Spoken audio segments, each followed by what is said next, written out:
श्रीकृष्णकृत महादुर्गा स्तुतिः।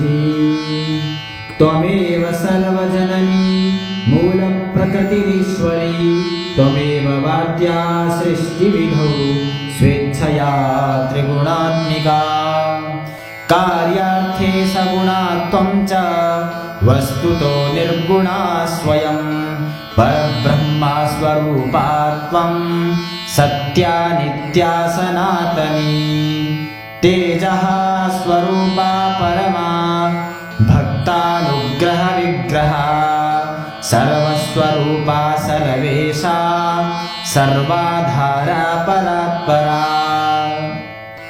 सर्वबीजस्वरूपा च सर्वपूज्या निराश्रया, सर्वज्ञा सर्वतो भद्रा सर्वमङ्गलमङ्गला। सर्वबुद्धिस्वरूपा च सर्वशक्तिस्वरूपिणी, सर्वज्ञानप्रदा देवी सर्वज्ञा सर्वभाविनी। त्वं स्वाहा देवदाने च पितृदाने स्वधा स्वयं, दक्षिणा सर्वदाने च सर्वशक्तिस्वरूपिणी। निद्रा त्वं च दया त्वं च तृष्णा त्वं चात्मनः प्रिया, क्षुक्षान्तिः शान्तिरीशा च कान्तिः सृष्टिश्च शाश्वती। श्रद्धा पुष्टिश्च तन्द्रा च लज्जा शोभा दया तथा, सदां सम्पत्स्वरूपा च विपत्तिरसतामिह। प्रीतिरूपा पुण्यवतां पापिनां कलहाङ्करा, शश्वकर्ममयी शक्तिः सर्वदा सर्वजीविनां। देवेभ्यः स्वपदो दात्री धातुधात्री कृपामयी, हिताय सर्वदेवानां सर्वासुरविनाशिनी। योगनिद्रा योगरूपा योगदात्री च योगिनां, सिद्धिस्वरूपा सिद्धानां सिद्धिदा सिद्धयोगिनी। ब्रह्माणी माहेश्वरी च विष्णुमाया च वैष्णवीं, भद्रदा भद्रकाली च सर्वलोकभयङ्करी। महायुद्धे महामारी दुष्टसंहाररूपिणी, रक्षास्वरूपा शिष्टानां मातेव हितकारिणी।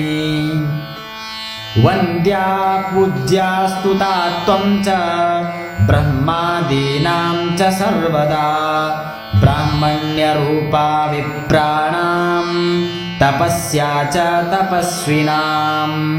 ग्रामे ग्रामे ग्रामदेवी गृहदेवी गुहे गृहे, सतां कीर्तिः प्रतिष्ठा च निन्दा त्वमसतां सदा।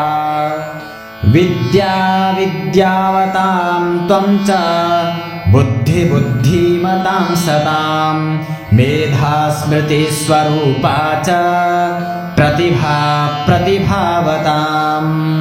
राज्ञां प्रतापरूपा च विशां वाणिज्यरूपिणी, सृष्टौ सृष्टिस्वरूपा त्वं रक्षारूपा च पालने।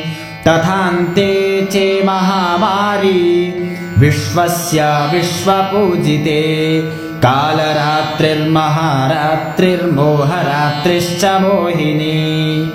दुरत्यया मे माया त्वं यया सम्मोहितं जगत्, यया मुग्धौ हि विद्वांश्च मोक्षमार्गं न नश्यति। दुरत्यया मे माया त्वं यया सम्मोहितं जगत्, यया मुग्धौ हि विद्वांश्च मोक्षमार्गं न पश्यति। इत्यात्मना कृतं स्तोत्रं दुर्गाया दुर्गनाशनं, पूजाकाले पठेद्यो हि सिद्धिर्भवनि वाञ्छिता। इति श्रीकृष्णकृत महादुर्गास्तुति सम्पूर्णा।